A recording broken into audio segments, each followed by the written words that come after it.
What's going on, friends? Welcome back to the Honeystead. I've got to make up a batch of elderberry syrup that you guys can kind of follow along and do this at home. Take my recipe, add to it, make it your own. I don't care. This is what I'm doing and I'm excited to share it with you guys. So come on, let's get some jars.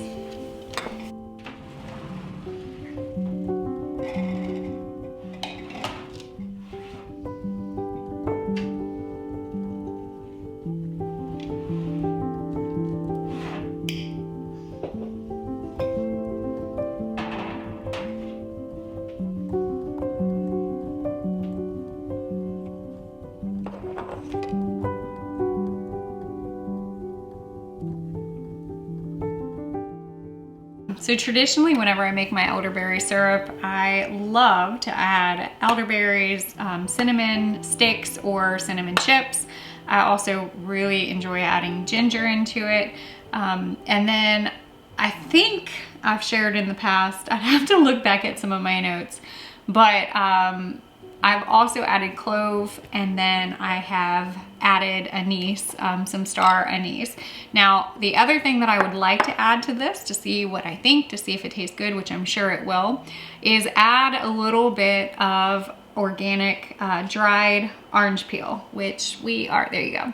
Now, you can easily buy organic oranges, wash the peels really good, like wash the outside, peel it, enjoy the fruit, and then take those peels and lay them out on your dehydrator and have them fully dried. But this, I think, is going to be actually really good, adding it into the elderberry syrup because it's also packed full of vitamin C. Now, I like to keep elderberry syrup on hand, especially this time of year. One, for my family, and two, because I never know who's gonna call me and say, hey, by chance, do you have any that's available? You know, their kid's not feeling good. And so of course, like if I can meet that need for somebody here in my community, that is what I'm gonna do. And sometimes I think it's easier to just make a larger batch and then bottle it up and have it ready to go in the event that it might be needed. So I'm gonna grab my bowls, I'm gonna grab my measuring spoons, and let's formulate this so that you can have it on hand. I'll make sure to write it down as well. So you can always reference it, and I'll put that in the description. But let's start making some syrup. The first ingredient, obviously, is going to be your elderberries. And this is Sambucus negro. Now, you can get the dried elderberries from Star West Botanicals. I can put a link down below if you guys are interested. I know a lot of people have asked about herb sourcing, but Star West is a good source, and you can buy in bulk. You don't have to buy in bulk, but you can buy in bulk. But this is... Let's see if we can see it. So these are already dried. I actually do have some fresh as well, some frozen ones that I could use that I just remembered about. But I used them to infuse into some honey, and we'll talk about that, I think, on another day. But I think I still have a little bit more though, now that I think about it. Okay. Focus. Anytime I'm measuring out herbs, instead of taking my measuring cup and scooping it in, especially if I'm using the same measuring cup later on, which today I'm not, but good practice is to not cross-contaminate. Just be mindful of that. So I will pour in 3/4 cups of the dried elderberry.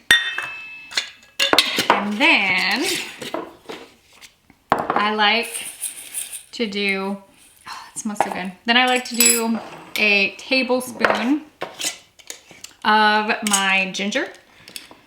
I'm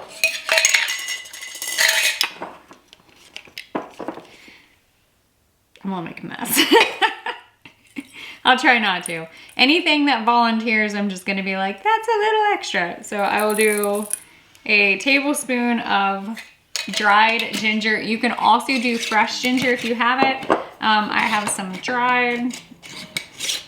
That smells so good. It smells so good already. I'm gonna, I'll bring the camera over. Let me make it pretty and then I'll bring the camera over. Then I'm going to do I like the cinnamon in it. It's also warming. So I will do another tablespoon of the cinnamon, or if you had a cinnamon stick, you could do at least, you know, you could do a cinnamon stick, one cinnamon stick, and that should be fine. Then clove is a little harsh sometimes. So I like to actually do a half of a tablespoon. And anything that just volunteers, I just accept it.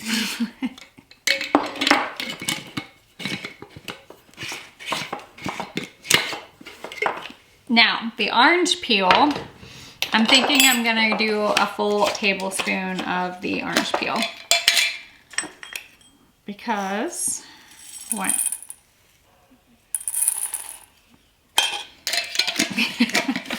Well, my pretty, yeah, it's pretty. It's gonna be fine. Now, the Star Anise, I'm only gonna do a few.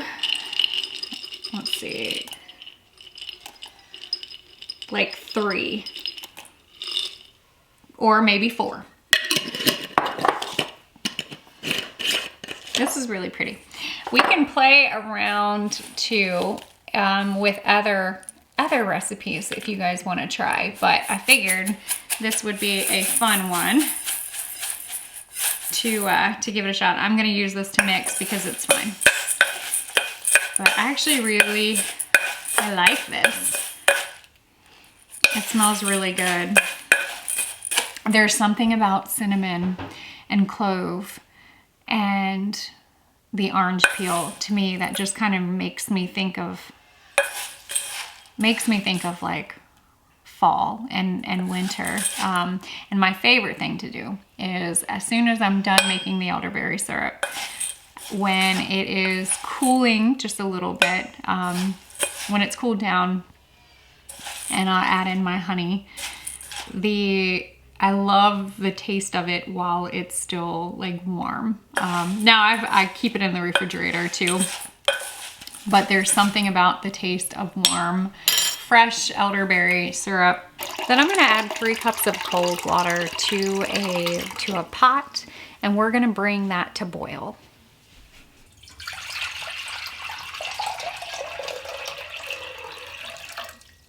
There's a little bit of controversy when it comes to making your elderberry syrup, and that is, do you boil it or do you not boil it? Me personally, I actually don't boil it. What I'll do is I'll raise the temperature of my water, get it to a boil, like where I start to see the bubbles, and then I just reduce the heat altogether. I don't want to cook all of the medicinal properties out of it, but by reducing the heat and letting it simmer, it's going to take like 40 to 45 minutes. Your end goal is that you want to reduce your amount of liquid by half. So I am looking for 1.5 cups of liquid once it's done. So it does take a little while. So this is where you grab a good book and you sit and you enjoy, maybe make a pot of tea and, you know, sip on it. Go for a walk. I don't know, whatever you want to do, but this is the time that I can actually like focus on another project, because multitasking is the only way that I'm able to get things done in life. But this is going to slowly heat up. As soon as it goes to a little bit of a boil, reduce the heat and let it do its thing.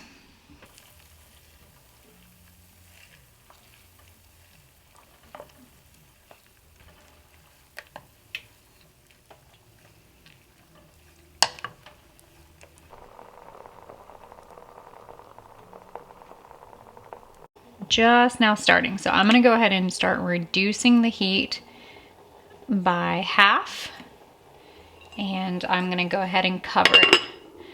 This is gonna sit for about 40 to 45 minutes, and the goal is to reduce the liquid to about here. I think it has been enough time. I turned the heat all the way down to low and let it simmer, which is exactly what you want it to do. Now, be mindful when you are pouring this, it might be a little bit hot, so always let it cool down. But basically I use the same measuring cup that I did with my when I took the water. And then I actually placed the whole thing in the sink, and I will show you. We're gonna pour and strain out all of the elderberries and the other herbs and just separate the liquid from all of the goodness. I learned my lesson about doing this in the sink. And let's see, hopefully I don't make a huge mess, which I always do.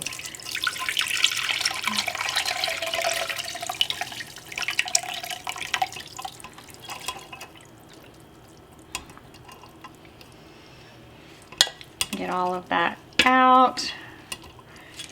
And we are hoping for, I kind of probably put a little bit more water in it, but you're kind of hoping for like 1.5,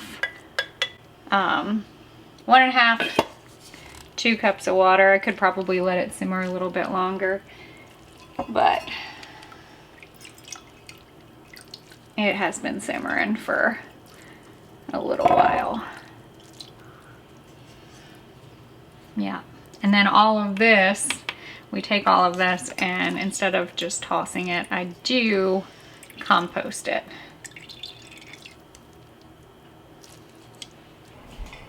I'm going to probably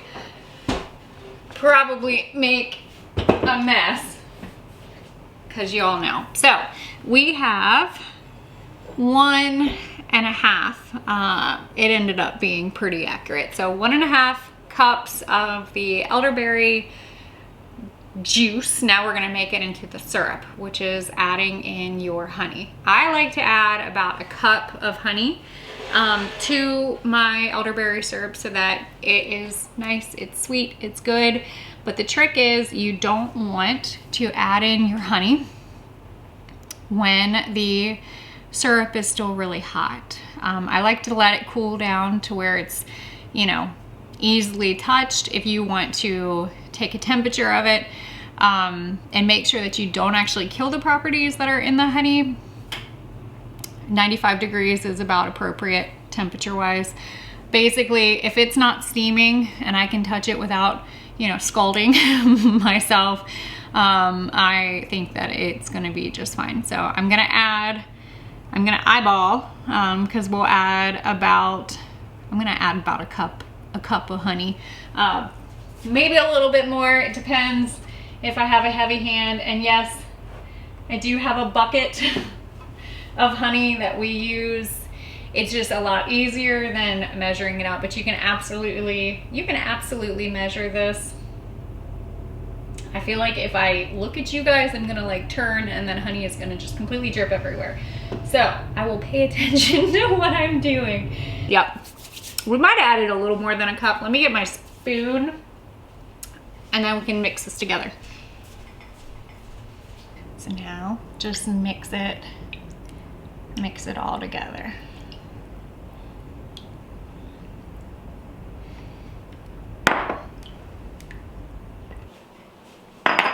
So then this is where I am going to more than likely make a massive mess. So let me get I've got a plate, a tray that we will pour. And what I like to do, probably need maybe one more, but we'll see. We'll see what I need. Now I like to store it in an amber colored bottle. You don't have to store it in an amber colored bottle if you don't want to. Just make sure that it kind of stays in a cool space. I actually keep mine in the refrigerator after it's done. So that is definitely an option. I always get really nervous when I pour because I definitely make a mess. But somebody suggested I do something. I don't know if this was what they were saying, like use a chopstick. I'm not sure. No, I don't know. Somebody suggested I use like a string or a chopstick when it comes to pouring, so that is what I was attempting to try to do.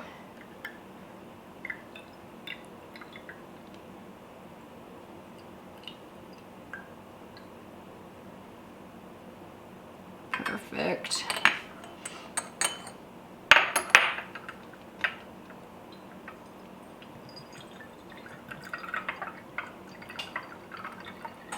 Perfect. So these are 8-ounce bottles. So 16 ounces all together. And that's with the honey. I will then go ahead and plan on labeling it. Now, what I put on my label is exactly that. What is it? It's elderberry syrup, and then I have each ingredient that is going to be on it. So clove, star anise, orange peel, ginger, and the cinnamon chips. And then I also put the date. The other thing that I like to do is put the dosage. So for an adult, you're gonna take about a tablespoon every 2 to 3 hours. For a child, it's more like a teaspoon every 2 to 3 hours at the onset, the first onset of your symptoms, and then you can kind of gradually span out the time frame from taking it. I don't take this all the time, mainly when somebody is not feeling well, or if you're getting ready to kind of go into a situation where you're going to be around a whole bunch of people. It is okay to kind of give your immune system a little bit of a boost, but you don't want to necessarily take this for a longer period of time. And it's always really good practice to make sure to do your own research before you take any herbs, to make sure that they're right for you, because not every herb is right for every single individual. And I genuinely say that with every video that I talk about each herb, because I think it only makes you a better herbalist when you're doing your own research. Now, I do like to store mine in the refrigerator. This will last about 3 months. After that, I will go ahead and just make a fresh batch of it and keep it in there, especially this time of year. Again, you just never know who might need it and when you might need it. And to me, I have learned that I like to have things on hand for that sporadic, like wake up in the middle of the night, a child's not feeling good, I might not be feeling good. I don't necessarily want to take that time to make a fresh batch. So kind of being like proactive, and also like, I also think sometimes when you make something and you have it ready, like it's gonna ward off any of like the bad bugs. But other than that, I do like to keep some on hand, whether it's for my family or for somebody who calls me up and says, hey, like, what do you have? Well, I have something that I can offer. And I think that's what it's all about, is having something that you can offer, whether it's knowledge or a product. You never know that when you might need it. And this saved me a trip from going to the store, from having to buy something that I don't quite know maybe what is in it. And we did it here in the comfort of our space with the herbs that we have. I'll make sure to put the recipe down below so you guys can follow along. And if you have any special herb that you like to put into your elderberry syrup, whether it's elderberries or sumac berries, anything, I'd like to hear about it. Sometimes it's always fun to get some new ideas. I do have one that I'm kind of also playing around with that calls for hawthorn and a little bit of like rose hips as well. But for this one, I actually really like adding a little bit of the orange peel into it. I did take a sip of it while you guys weren't looking, just to be like, make sure it tasted good. And it absolutely did. Thank you guys for hanging out with me while we make some elderberry syrup. I hope this helps you. And as always, don't be afraid to get your hands dirty and learn something old. Bye guys.